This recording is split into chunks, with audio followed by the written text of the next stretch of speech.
Oi, gente, tudo bom com vocês? Eu sou a Alice e esse é o Ali aqui e hoje a gente vai falar sobre Um de Nós Está Mentindo, a primeira temporada da série. Então, se você ainda não é inscrito no canal, se inscreve aqui embaixo e deixa seu joinha nesse vídeo. Eu já fiz um vídeo comentando um pouco das minhas primeiras impressões sobre a série, então se você ainda não terminou de assistir a série, não quer levar spoiler, clica no izinho aqui, vai assistir meu vídeo sem spoilers, porque hoje a gente vai comentar com todos os spoilers do mundo sobre essa primeira temporada e eu vou falar pra vocês, eu tenho muita coisa pra dizer. Coisas boas, coisas ruins, mas eu tenho bastante coisa pra falar hoje, entendeu? E logo de cara eu já vou falar pra vocês, eu não vou fazer um vídeo exclusivo comparando o livro com a série, só porque eu li esse livro em 2019, faz muito tempo, então eu não lembro das coisas tão certinho assim, mas aqui eu já vou fazer algumas comparações sobre coisas que são diferentes e que eu sei que são diferentes, mas eu não vou conseguir explorar tão profundamente assim algumas coisas, mas enfim, vocês vão entender, vai ser meio que tudo junto, tá? Aqui vai ser a crítica e também um livro versus série. Uma coisa que eu, na verdade, não fiquei nem um pouco surpresa é que eles mudaram completamente o final da série. O final do livro, ele é bastante polêmico porque ele traz um suicídio, né? A resposta do nosso mistério no livro é o suicídio do Simon. Então o Simon armou todo esse plano porque ele queria se vingar das pessoas que fizeram mal. Ele era um cara que era muito revoltado com a vida, que, enfim, tinha várias questões e vários problemas. E essa foi a forma, né, bem desequilibrada que ele encontrou de passar uma mensagem, de deixar uma mensagem dele pras pessoas, né? Então, o final do livro é chocante. Pra mim foi bastante surpreendente. Eu sei que tiveram várias pessoas que leram e, tipo, adivinharam qual era o final e tal, mas eu, assim, até chegar bem lá no final, eu não tinha a menor ideia do que tinha acontecido. Então eu já imaginava que isso poderia ser uma das coisas mudadas pra série e, dito e feito, eles realmente mudaram. O fato é que no livro, o Simon, ele faz isso, né? Ele arquiteta esse plano, mas ele tem a ajuda de outras pessoas, principalmente do Jake, que é o namorado da Addie, e também da Jenny, que é a melhor amiga dele. Os dois ajudam ele diretamente nesse plano dele, tanto que no final, a gente tem um momento, né, de tensão ali, onde o Jake descobre que eles descobriram o que aconteceu, e aí rola ali uma treta, né, ele corre atrás da Addie, eles vão na floresta, tipo, isso tudo acontece de fato no livro, mas é porque o Jake tem culpa, e não simplesmente porque ele arquitetou tudo praticamente sozinho. Então na série eu gostei dessa parte, eu acho que essa foi uma das partes do final, mesmo tendo sido alterado, que eu achei que ficou legal, porque eu acho que eles conseguiram trazer bastante motivos e motivações do porquê o Jake teria feito aquilo, né? Eu acho que o que ficou mais fraco, que é uma das coisas que eu gosto bastante no livro, é que o Simon, ele tem tudo arquitetado do porquê, né, ele quer aquelas 4 pessoas ali naquela sala. E eu sinto que o Jake, ele ficou um pouco mais no aleatório nesse sentido, né? Eu acho que eu senti um pouco de falta de ter essa conexão, porque obviamente ele queria se vingar da Addie, porque ela é a pessoa que traiu ele, né, e tudo mais, e do Simon, porque, enfim, o Simon que sabia disso e ele é completamente doente, né, dodói da cabeça, o Jake, mas eu sinto que os outros 3 personagens nesse plano do Jake ficaram meio como um dano colateral qualquer, né, então eu gostaria talvez que eles tivessem amarrado mais essas motivações do porquê que o Jake teria ido atrás especificamente dessas 4 pessoas, porquê que ele queria colocar a culpa nessas 4 pessoas, né, ele até fala que o Cooper, ele poderia fazer isso porque o Cooper era muito estrelinha, né, e ele meio que sentia inveja, assim, e tudo mais. Até tem os motivos, mas eu gostaria que isso tivesse sido mais bem construído, só pra gente amarrar tudo certinho. Não precisaria nem ter mudado, né, não precisaria ter feito eles fazerem alguma coisa além do que, enfim, eles fizeram pra colocar eles dentro da história, mas acho que teria sido legal se tivesse essas amarras, mas de qualquer forma, não foi uma coisa que me incomodou particularmente. Eu gostei desse final. Quando eles estão lá no episódio 7 e eles já se tocaram de que isso poderia ter sido um suicídio do Simon, né, de que isso era uma possibilidade, eu já imaginei que eles mudariam o final e que a culpa seria completamente do Jake. Achei que foi ótimo. Eu achei que o último episódio é muito bom, o episódio 9, eu gostei muito desse episódio. Todos os momentos de tensão, eu achei que em alguns momentos eles foram um pouco burros. Adolescentes, né? Eles estavam ali no calor do momento, ok. O Jake, lógico, tá com uma arma, tá ameaçando eles, né, quando ele tá lá dentro da casa deles e tal. Mas, tipo assim, o Cooper estava de carro, por que raios eles não, tipo, foram atrás da Addie antes, sabe? Tipo, acho que tem ali uma construção que foi fácil demais, entre aspas, né? E também, pra mim, não faz o menor sentido o Nate e a Bronwyn terem entrado na floresta com ela, tipo, com a perna machucada, só por entrar, né? Tipo, o que ele, carregando ela, poderia fazer contra um cara que tem uma arma? Nada de bom poderia ter vindo disso. Entendo que eram escolhas difíceis desse momento. Então, tudo bem, eu vou passar esse pano, mas eu achei que esse plano deles inteiro foi meio ruim. Legal, eles vão lá e vão achar o Xbox e tal, acho que era um bom plano, né? Tipo, pra poder entender o que tinha acontecido e tudo mais. Eu acho que tudo que eles fizeram foi, assim, uma série de pequenos erros que não precisaria. Tipo, na hora que o Jake entra no quarto, o Cooper e o Nate e a Janae, eles tinham que ter saído correndo já, entendeu? Descido a escada, entendeu? Alguém ficasse lá e outros dois descessem, porque, obviamente, elas iam tentar pular pela janela, né? Tipo assim, elas iam tentar escapar de alguma forma. Eles não iam ficar lá no quarto olhando pra cara do Jake. Ou eles que fossem, chamassem a polícia, sei lá, sabe? Tipo... E aí, depois, no final, a Ad, coitada, sai correndo com o Xbox, porque que... Enfim... Questões. Mas ok, vou passar esse pano, tá tudo bem. E fiquei surpresa que no final o Jake morre. No livro ele não morre, né? No livro ele vai preso. Tem essa briga, né? Esse momento de tensão ali que você não sabe o que vai acontecer, mas ele não morre, ele vai preso. Achei que a ideia foi legal, principalmente porque a gente não vê quem disparou a arma, né? No final das contas, tava o Jake, a Ad, o Cooper e a Janae nesse momento, né? Então a gente não vê quem é que acabou puxando o gatilho de fato e matou o Jake. E então, obviamente, eu acho que isso vai ser uma questão que a gente vai discutir na segunda temporada, né, de alguma forma, principalmente porque a história que eles venderam é que o Jake fugiu e não que ele morreu, né, e eles provavelmente desapareceram com o corpo de alguma forma que a gente também não sabe qual é, então provavelmente segunda temporada a gente vai ter flashbacks aí dessa noite, né, talvez eles enterrando o corpo do Jake, enfim. O que eu achei uma história bosta foi eles terem levado o Xbox de volta, porque se o cara é culpado, ele sabe que tem as provas da culpa dele no Xbox e ele vai fugir, ele deixaria o Xbox ali, né, eu acho que a Vanessa, no final, né, que ela tá fazendo a live e ela fala, é porque essa historinha que eles querem que a gente acredite, nanana, é muito mal contada e tal,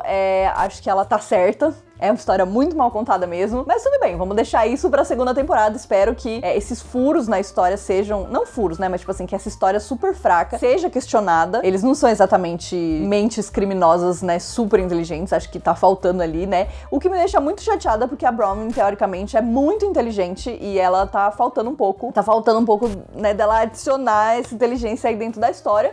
Mas tudo bem. E gostei, então, que a gente teve esse gancho, né? E que, na verdade, eles já fizeram a conexão com o segundo livro, né? Eu já tinha falado pra vocês que provavelmente eles iam fazer essa conexão. E o segundo livro, na verdade, a gente vai ter um novo quarteto de protagonistas, sendo que um deles é a Maeve, né? Que é a irmã mais nova da Bronwyn, que inclusive já aparece no primeiro livro, aparece nessa primeira temporada. Então, no segundo livro, a gente tem uma pessoa que começa a mandar mensagens e fazer desafios pros alunos, senão ele vai ameaçar expor, né? Senão ele ameaça expor algum segredo deles e tal. Então, é meio que um Simon 2.0, né? Inclusive, ele se chama de Simon Says, que é aquele jogo, né, tipo assim, do Mestre Mandou. Lá nos Estados Unidos é Simon Says. Então é meio que isso, o Mestre mandou você fazer tal coisa, daí você vai e faz. Então é isso, eles podem fazer um desafio ou ele vai contar algum segredo deles e tal. Gostei que eles fizeram esse fechamento aí com a história do segundo livro. Acho que isso pode ficar muito legal numa possível segunda temporada, principalmente porque a gente já tem apego por esses personagens, né? Eu particularmente gosto muito dos 4 e eu acho que ainda tem muita coisa pra explorar na história deles. Então seria muito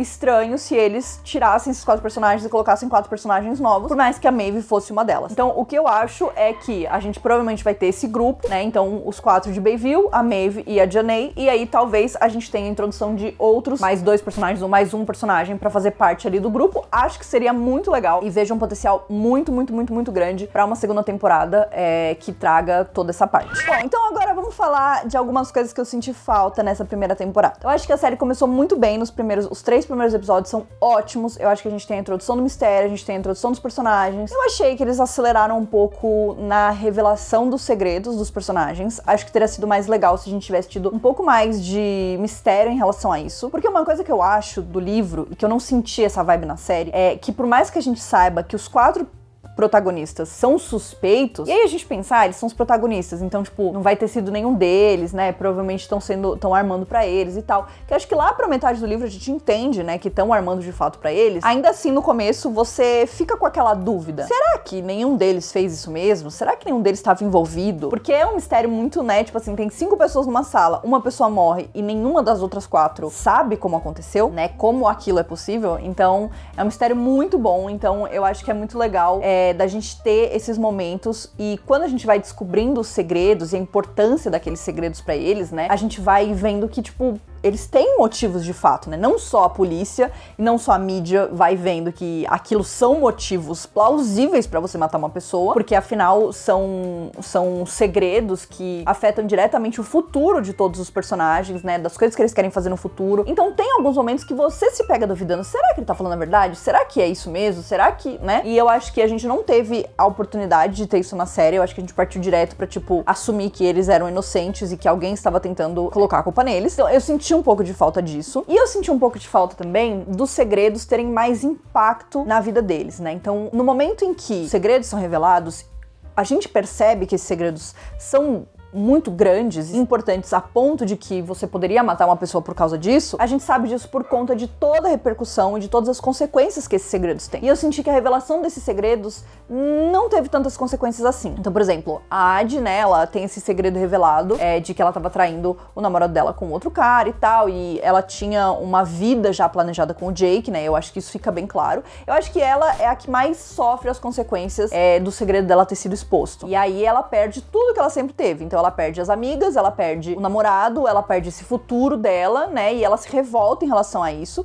E aí ela vai começar a repensar a vida dela e tudo que ela quer. E ela fica muito isolada, muito sozinha na escola. E isso é muito difícil pra ela. Eu acho que eu senti um pouco de falta desse lado mais difícil desse isolamento dela. Mas eu acho que a Ad, dentro da série, é uma das personagens que tem, assim, um desenvolvimento, o melhor desenvolvimento. Porque eu acho que o segredo dela, de fato, teve um impacto na vida dela. Agora, quando a gente fala da Browning, né? O segredo dela, que era que ela tinha colado na prova e tal. Rola algumas ameaças, né? Da diretora falando, tipo, se você colou, ela fala, não colei, não, porque se você tiver colado, aí você vai perder essa nota e tal, mas fica meio que por isso mesmo, né? A gente não tem a impressão de que esse escândalo pode, de fato, e vai, de fato, afetar a chance dela em Yale. Então, tipo, eu acho que falta esse peso mais dramático do segredo. Existe uma questão muito grande de que, né, no livro eles debatem isso, de que quase não existe ou não existe jogadores de beisebol que são assumidos. E o Cooper, e é por conta disso, né, que o próprio Cooper fala isso pro Chris, que ele não quer assumir e tal, e ele mente pra ele que é só por isso e não porque ele acha que o pai dele não vai reagir bem. Só que no final das contas, na série, a gente ficou com a impressão de que o pai dele é homofóbico, e ele fala, a gente vai ver então o que acontece, mas a gente não vê essas consequências. Essa parte do Cooper, com certeza, pode ter consequências maiores na segunda temporada, né? Porque acho que é uma história que ainda vai se desenvolver, tipo, a gente ainda vai ver ele tentando conseguir essa coisa do beisebol, mas eu acho que teria sido legal da gente ver mais disso, de fato, dentro da série. E por fim, o Nate, eu acho que ele é o personagem que mais sofreu. Ele claramente ficou só com esse estereótipo de bad boy, mas a gente não vê tanto isso na série. Enquanto que no livro, a gente vê que não só ele tem essa vibe de bad boy, mas ele age dessa forma também porque ele não tem nada e ele não tem ninguém, né? E eu acho que esse é um dos sentimentos que mais me remete ao Nate, que é essa sensação de que ele tá completamente sozinho, né? Então o pai dele não liga pro que tá acontecendo, eles não têm dinheiro pra bancar um advogado, e é por isso, além do fato de que, obviamente, ele já tem um histórico policial, que ele se torna o alvo mais fácil, não só da polícia, mas também da mídia, né? E eu senti que faltou um pouco toda essa parte mais dramática em relação a eles, e principalmente ao Nate. Eu sinto que em um momento ali no final, quando a detetive chama eles pra serem interrogados sozinhos, né, individualmente, e daí eles vão pra estação de polícia e tal, e o Nate chega sozinho e ela fala, você tem direito de ter um guardião legal com você presente. Não tem ninguém, vai ser só eu e tal. Então eu sinto que nesse momento, eles quiseram passar um pouco essa ideia de que o Nate tava sozinho. Eu acho que ainda assim faltou esse peso mais dramático pra tudo isso. E eu acho que ali no meio, né, da temporada, a gente tem alguns episódios que, na minha opinião, não precisava ter. Acho que poderia ter enxugado essa parte, né, e colocado mais o desenvolvimento dos personagens, que é uma das coisas que eu mais gosto nesse livro, né, que é a construção dos personagens a partir do momento que a gente conhece eles e quem eles são quando o livro termina, né, o que essa jornada toda transforma eles e traz deles. Eu acho que a gente tem um pouco disso no final, quando eles falam sobre esses vários lados, né, que eles descobrem ter, e todos eles, enfim, questionam sobre esses lados, né, que eles têm dentro deles. Poderia ter tido um pouco a mais. Além disso, eu acho que no 8º episódio, a gente tem a introdução de novos suspeitos, né? Então aí a gente descobre essa história da Vanessa, a gente descobre a história da Miss Avery, e aí vai meio que aquela coisa, tipo, várias pessoas teriam motivos pra matar o Simon, várias pessoas poderiam ter arquitetado isso. Acho que isso deveria ter ficado no começo da série. Quando a gente tá ali debatendo sobre suspeitos, acho que a gente deveria ter entendido esses suspeitos naquele momento e não colocado isso pro final, porque quando chega naquela hora, agora, sinceramente eu não comprei a ideia, né, de que elas seriam culpadas por alguma coisa. E aí eu sinto que eu tive a impressão de que a gente tava perdendo um pouco de tempo nessa parte. Né? Então eu acho que se tivesse vindo isso pro começo da narrativa, a gente poderia ter engajado mais nesses outros suspeitos e depois entrado de cabeça no fato de que os 4 eram os maiores suspeitos, de que eles teriam feito aquilo juntos e tudo mais. Uma coisa que eu gostei foi o desenvolvimento da relação deles, de um confiar no outro, de um compartilhar segredos, deles finalmente chegarem ali naquele momento e decidirem que eles são aliados, que nenhum deles matou e que eles vão descobrir quem é que foi e quem é que tá tentando colocar a culpa neles, né? Então eu gostei desse desenvolvimento dos 4, acho que é uma coisa muito, muito legal que acontece, porque claramente a gente vê que os 4 são muito sozinhos, mas eu vou falar pra vocês que uma coisa que eu senti muita falta é a cena da cafeteria, né, que quando descobrem que o Cooper é gay na escola, rola toda uma fafá, uma repercussão por causa desse segredo, e aí ninguém, né, as pessoas não querem sentar com ele. E aí, os 4 de Bayville e os agregados, todos eles resolvem sentar juntos pra demonstrar esse apoio. Eu acho que pra mim, esse é um momento muito forte do livro. Muito forte. Eu ficava ansiosa esperando esse momento, porque existe essa ideia de que, obviamente, vai ser muito ruim se eles forem vistos juntos, e eles continuam se encontrando, e vazam fotos e vídeos, imagens e tal. E na série, eles tentaram refazer essa cena com o momento do baile, né, onde eles vão dançar os 4 juntos no meio da escola inteira, e todo mundo filma, e tipo, ah, meu Deus, meu Deus. E aí depois tem a prisão do Nate, mas eu senti que não teve o mesmo impacto do que se tivesse sido da forma que foi, né? Eu senti que faltou uma motivação pra isso, né? Faltou um acontecimento que levasse a essa necessidade desse apoio público de um apoiar o outro, né? Então, eu confesso que eu senti muita falta dessa cena. Bom, e agora a gente vai falar do que eu mais senti falta nessa temporada, e eu diria que foi quase imperdoável não ter isso, que é o Eli Klinefelter e a irmã da Ed. Eu não sabia se não ia ter ou se eles estavam tentando manter a identidade deles secreta pra ser uma surpresa, mas quando a gente chegou lá no episódio 6, eu já senti que não ia rolar o Eli e eu fiquei muito triste. Eu acho que ele é um personagem fantástico, eu acho que ele é super importante na trama e eu acho que ajuda a deixar as coisas mais sérias, né? Porque do jeito que a gente leva na série, fica parecendo qualquer série adolescente, tipo Pretty Little Liars, sei lá, qualquer série de investigação, onde as pessoas, enfim, são perseguidas por alguém e tal, porque meio que ninguém acredita na palavra deles. E o Eli, ele acredita, né? E essa é a grande diferença. E o Eli, ele acredita, só que ele fala, olha, a gente tem que fazer as coisas direito, né? Não adianta ser um só, eu acho que, é porque a gente viu, porque a gente fuçou. Tem que ser um negócio feito do jeito certo, né? Pra ele ter evidências de que, enfim, foram armados e tal. E o Eli entra muito em cena quando o Nate é preso e tal, e ele precisa de um representante. Então, né, é aí que começa bastante a aparição do Eli. Eu acho ele um personagem fantástico, eu amo ele. Ele é importante no segundo livro também. Então, eu confesso que eu fiquei triste que não teve ele, fiquei decepcionada. Inclusive, tem um momento que aparece um advogado, né, do Nate e tal, mas é só um advogado X, eles não falam que é o Eli nem nada, e ele, pra mim, nem tem nada a ver com o jeito do Eli, né, tipo, o Eli é bem diferente. Eu fiquei um pouco triste nesse sentido. E eu fiquei muito triste, e eu acho que isso foi uma coisa que fez muita falta pra mim, que foi a parte da cobertura da mídia, né? Eu acho que, obviamente, a gente tem muitas séries, muitos filmes, muitos livros, onde a gente fala de um grupo de adolescentes que está investigando um assassinato. Seja porque eles são suspeitos, seja porque era uma pessoa que eles gostavam, seja, enfim, qualquer que seja o motivo, né? Isso aí é um super clichê de livros de thriller adolescente. Mas uma coisa que me chama muito a atenção em Onde Nós Está Mentindo é exatamente essa presença forte da mídia, e eu falei isso pra vocês, inclusive, no meu vídeo de expectativas, e do quanto a mídia impacta na visão do público, da situação, né, tipo, nessa construção, ainda mais hoje em dia, que é tudo rede social, que é, né, tipo assim, a gente teve um caso recentemente lá nos Estados Unidos, de uma menina que desapareceu, eu não vou lembrar o nome, mas vocês com certeza devem ter visto isso, de uma menina que desapareceu lá nos Estados Unidos, todo mundo achava que o namorado dela tinha feito alguma coisa com ela, e aí começou-se uma investigação, e essa investigação foi pras redes sociais, então nas redes sociais, as pessoas começaram a investigar também, pegar vídeos que a polícia liberava, pegar coisas que iam vendo em redes sociais e comentando e falando, eles foram vistos aqui, daí aconteceu isso, e tipo, recapitulando tudo e meio que construindo todo um caso nas redes sociais, né? Então, as pessoas se mobilizaram nas redes sociais pra tentar solucionar um caso de uma coisa que estava acontecendo ao vivo, era uma cobertura praticamente 24 horas por dia, era uma loucura. Eu fiquei obcecada por esse caso e ficava assistindo, eu assisti, sei lá, uns 200 vídeos sobre isso, de uma menina que analisava tudo, absolutamente tudo, e ela falava de tudo, e ela, enfim. Então, tipo, eu acho que isso é uma coisa que era muito legal no livro e que era pra mim um grande diferencial, que era esse impacto que a mídia em como esses personagens são construídos, né? Então tem até um momento da série que eles falam, vocês estão sendo chamados de os 4 de Bayville, né? Ou o Murder Club, que inclusive cada um de vocês tá sendo colocado como um estereótipo. Então, assim, óbvio, o Cooper era o jock, né? A Brownie era o cérebro, a Ed era a loira bonita e o Nate era o provável suspeito, né? E o drug dealer e tal. Então, cada um tinha um papel, né? E a mídia usa isso pra construir a narrativa que eles querem construir. E isso, pra mim, eu acho que é genial dentro do livro e eu senti muita falta disso na série. Senti muito. Eu acho que isso, lógico, eu amo os personagens, eu amo a relação deles. Nate e Brownie é tudo pra mim. Por favor, ninguém toca no meu casal. Uma parte do sal da história era toda essa parte da mídia. Era toda essa análise. Era os paparazzis na casa deles o tempo inteiro, tipo, tentando tirar qualquer coisa deles. A gente tem um momento que o Nate faz isso, que ele bate ali no microfone do repórter e tudo mais. Mas isso é tão pequeno dentro da série que, pra mim, não tem o mesmo impacto e não chega a trazer esse diferencial. Então eu senti muita falta disso. Muita falta disso. Pra mim, eu espero que eles coloquem isso na segunda temporada de alguma forma. Sinceramente, eu senti muita falta. Espero que o Eli também apareça.